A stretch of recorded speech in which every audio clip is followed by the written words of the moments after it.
প্রিয় বন্ধুরা, দেখো আজকের পর্বে আবারও একটি তোমাদের চাকরির বিজ্ঞপ্তি নিয়ে আলোচনা করব, যেখানে কিন্তু উত্তর চব্বিশ পরগনা জেলা আদালতে গ্রুপ সি কর্মী নিয়োগ কোন কোন যোগ্যতায় আবেদন করতে পারবে।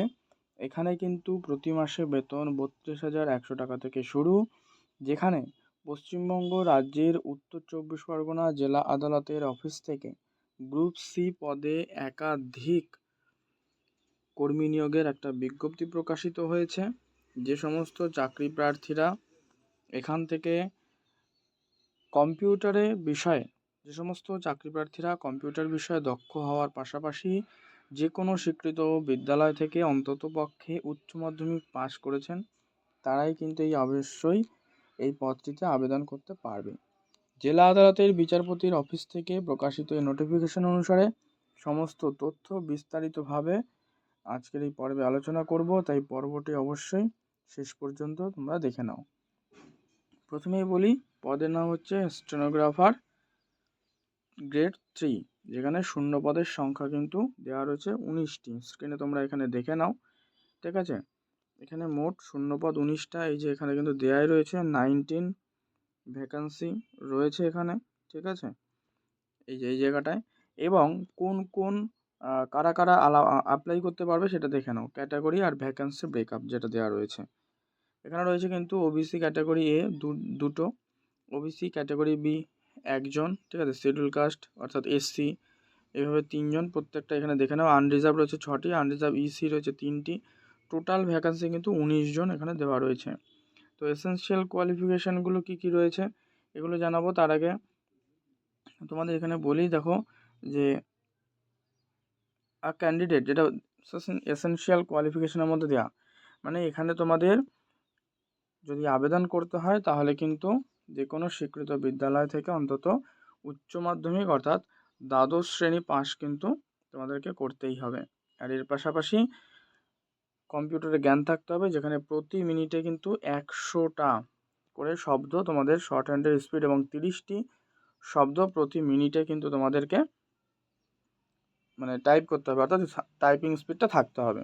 আর যে সমস্ত প্রার্থীদের কাছে শর্ট হ্যান্ড এবং কম্পিউটারের বেসিক কোর্সের সার্টিফিকেট আছে, তারা কিন্তু এতে আবেদন করতে পারবে, ঠিক আছে। এই গেল। এরপরে এখানে আমি আরেকটু বলে দিই, তোমাদের যে বয়স সীমা রয়েছে সেই বয়স সীমা হচ্ছে 2025 সালের জানুয়ারি মাসের প্রথম দিনের হিসাবে, ঠিক আছে। প্রতিটি চাকরি প্রার্থীর বয়স হতে হবে 18 বছর থেকে 32 বছর বয়সের মধ্যে।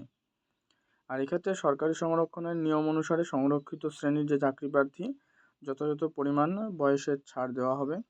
এই যে এই জায়গাটায় কিন্তু এগুলো দেওয়া রয়েছে, ঠিক আছে। আনরিজার্ভ ক্যাটাগরি বলে এই জায়গাটা, এই যে 1, 2, 3 নম্বর এই জায়গাটাতে কিন্তু দেওয়া রয়েছে, ওকে। আর মাসিক যে বেতন তোমাদের তো আমি প্রথমে বলে দিলাম, মাসিক বেতনের পরিমাণটি কত দেওয়া হবে। দেখো মাসিক যে বেতন দেওয়া রয়েছে, স্ক্রিনে আমি তোমাদের একেবারে প্রথম দিকে চলে যাই, একদম প্রথমেই লেখা রয়েছে 32,100 থেকে শুরু করে 82,900, ঠিক আছে। এটা সরকারি বেতনক্রম 10 লেভেল 10 অনুযায়ী কিন্তু দেওয়া হবে, ঠিক আছে। আর রুল যেটা রোপা রুল রয়েছে 2019, সমস্ত ডিটেলসটা তোমাদের এখানে আলোচনা করে দিচ্ছি। এরপরে নিয়োগ পদ্ধতিটা কী করে কী হবে সেইটা একবার দেখে নাও, তোমাদের কি করে এখানে নিয়োগ করা হবে, ঠিক আছে। এখানে আমি বলে দিই প্রথমেই যে উত্তর চব্বিশ পরগনা জেলার আদালতের পক্ষ থেকে এই যে অবজেক্টিভ লিখিত পরীক্ষা এবং শর্ট অ্যান্ড টাইপিংয়ের যে পরীক্ষা নেওয়া হবে, উভয় পরীক্ষা কিন্তু একই দিনে একসাথে নেওয়া হবে। আর এই পরীক্ষায় উত্তীর্ণ যে যোগ্য চাকরি প্রার্থীদের বাছাই করে পরবর্তী একটা ধাপ হবে, যেখানে কিন্তু ইন্টারভিউ নেওয়া হবে, ঠিক আছে। ইন্টারভিউর মাধ্যমে কিন্তু তোমাদের নেওয়া হবে এবং যারা যোগ্য বলে বিবেচিত হবে তাদের কিন্তু নির্দিষ্ট পদে নিয়োগ করা হবে। তো আবেদন করবে কি করে, এখানে দেখো পুরো ডিটেলসটা দেওয়া রয়েছে। অ্যাপ্লিকেশন ফরম্যাট, এই যে লাস্ট ডেট কিন্তু 2/3/2025 এর মধ্যে করতে হবে। আর হাউ টু অ্যাপ্লাই, এখানে প্রসেসটা রয়েছে। এই যে ওয়েবসাইটটা দেখতে পাচ্ছ, এই ওয়েবসাইটে তোমরা চলে যাবে, যাদের প্রয়োজন তোমরা বলবে, কমেন্টে আমি তোমাদেরকে দিয়ে দেবো অথবা ডিসক্রিপশন বক্সে দিয়ে দেবো। এখানে ক্লিক করে অনলাইনের মাধ্যমে আবেদনপত্র সমস্ত ডিটেলসটা পূরণ করে তারপর কিন্তু তোমরা জমা দেবে। আর যে সমস্ত ডকুমেন্টগুলো আপলোড করতে বলবে সেগুলো অবশ্যই আপলোড করতে হবে। তো এখানে 2/3/2025, এখানে আমি স্ক্রিনে লিখে দিচ্ছি।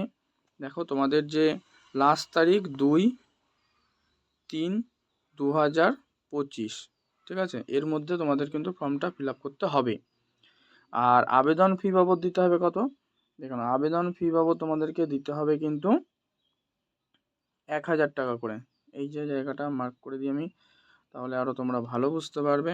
এই যে ফিস বলে যে কলামটা রয়েছে দেখে নাও এর মধ্যে, ঠিক আছে, এখানে দেওয়া রয়েছে এই যে 1000 টাকা করে আবেদন দিতে হবে এবং আবেদন ফি দিতে হবে।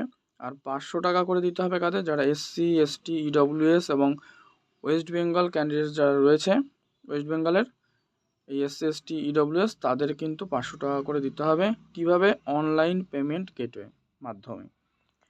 এই হচ্ছে সম্পূর্ণ তথ্য। আর পর্ব ভালো লাগলে লাইক করে দাও, শেয়ার করে দাও পরবর্তী চাকরির বিজ্ঞপ্তির আপডেটের জন্য। চ্যানেলে নতুন হলে অবশ্যই সাবস্ক্রাইব করে রাখো।